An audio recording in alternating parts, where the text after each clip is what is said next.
కేంద్ర హోంమంత్రి Amit Shah video morphing చేశారని ఢిల్లీలో కేసు నమోదైంది. హైదరాబాద్తో పాటు వివిధ రాష్ట్రాల్లో మార్ఫింగ్ చేశారని కేసు బుక్ అయింది. కేంద్ర హోంశాఖ అధికారి ఫిర్యాదులతో విచారణ జరిపేందుకు గాంధీ భవన్కు వచ్చారు ఢిల్లీ పోలీసులు. పీసీసీ సోషల్ మీడియా ఇన్ఛార్జికి నోటీసులు ఇచ్చారు. సిఆర్పీసీ 91 కింద మన్నే సతీష్, నవీన్, శివశంకర్, అస్మిత సిమ్లకు నోటీసులు జారీ చేశారు.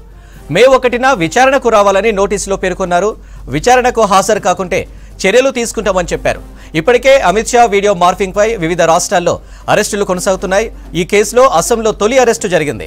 ఇక మరిన్ని డీటెయిల్స్ ధనరాజ్ లైవ్ లో అందిస్తారు. ధనరాజ్, ఢిల్లీ పోలీసులు సిఆర్పీసీ 91 కింద నోటీసులు ఇచ్చారు కదా, అసలు సిఆర్పీసీ 91 యాక్ట్ ఏంటి?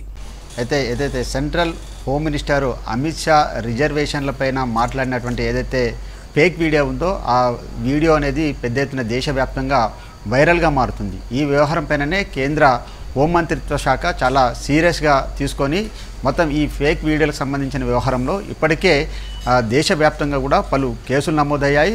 ఈ క్రమంలోనే ఐఎఫ్ఎస్ఓ ఢిల్లీకి చెందినటువంటి intelligence fusion strategic and operation సంబంధించినటువంటి ఢిల్లీ పోలీసులు మొత్తం మీద దీనిపైన పలు కేసులు కూడా నమోదు చేశారు. తొలిగా ఇటు అసోంలో రితమ్ సింగ్ అనే వ్యక్తిని కూడా అరెస్ట్ చేశారు. ఆ తర్వాత తెలంగాణలో నలుగురికి ఈ 91 సిఆర్పిసి ప్రకారంగా 153, 153A, 469 సంబంధించినటువంటి కేసులు కూడా కట్టడం జరిగింది. అయితే ఈ 91 సిఆర్పిసికి సంబంధించినటువంటి ఈ నలుగురికి కూడా తెలంగాణ పీసీసీకి సంబంధించినటువంటి కార్యాలయం వేదికగా జరిగినటువంటి సోషల్ మీడియా ఇన్ఛార్జ్ అయినటువంటి మన్నే సతీష్తో పాటుగాను శివకుమారు, నవీన్, తస్లిమా నలుగురికి కూడా 91 సిఆర్పిసి ప్రకారం కూడా వారికి నోటీసులు జారీ చేశారు. మే 1వ తేదీన విచారణకు హాజరు కావాలని కూడా ఆదేశించడం జరిగింది. అయితే 91 సిఆర్పిసి ప్రకారంగా చూసినట్టయితే ఏదైతే కేసుకు సంబంధించిన వ్యవహారాలలో తనకు తెలిసినటువంటి వివరాలన్నింటిని కూడా,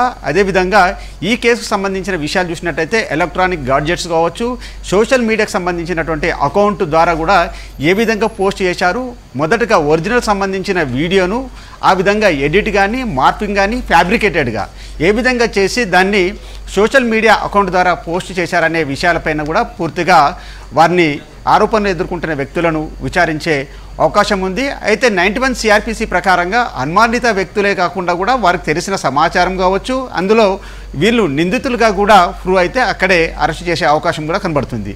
అయితే 91 సిఆర్పిసిలో ప్రకారంగా చూసినట్టయితే దాంతోపాటుగాను ఈ 153A సంబంధించినటువంటి కేసులు కూడా నమోదయ్యాయి. దీనిపైన ఈ ఐఎఫ్ఎస్ఓ అధికారులు మొత్తం ఈ నలుగురికి నోటీసులు జారీ చేశారు. కాబట్టి మే 1వ తేదీన దీన్ని అంతా కూడా వాళ్ళు మీడియాకు సంబంధించి లీగల్ సెల్ సంబంధించి వీళ్ళు విచారణకి హాజరయ్యి పూర్తిగా దాన్ని ఎదుర్కొంటామని జవాబు చెప్తామని కూడా ఇప్పటికే లీగల్ మీడియా సెల్ కూడా చెప్పడం జరుగుతూ ఉంది అని.